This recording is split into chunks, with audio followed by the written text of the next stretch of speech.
Hi friends, చిన్నప్పుడు చదువుకోలేదు. కలకత్తా 21 తారీఖు నాడు పోయినా. ఇవాళ ఎంత 30 తారీఖు. పరిస్థితి ఎట్లా ఉంది? ఉన్న పిల్లలు మనల్నన్నా చదివిపియాలి, లేకపోతే పరిస్థితి ఇట్లా అవుతుంది.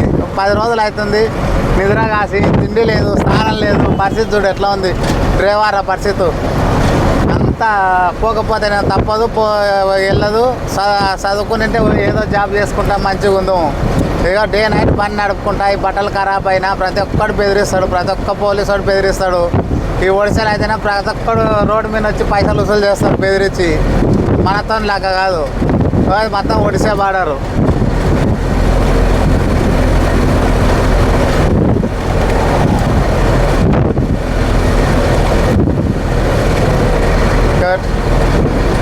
నిన్న పొద్దుగాల 2 గంటలకు వెళ్ళిన మధ్యాహ్నం. ఇప్పటికి ఎంత ఒక 550 కిలోమీటర్లు వచ్చిన. హైదరాబాద్ పోయేటాలకు 1500 కిలోమీటర్లు ఉంది. మళ్ళీ ఈరోజు పోతానో మళ్ళీ రేపు పోతానో. తొందర పోవాలని చూస్తున్నా. అందరు మంచిగా ఉండాలి ఫ్రెండ్స్. లైక్ చేయండి, నచ్చితే డ్రైవర్ సరిది.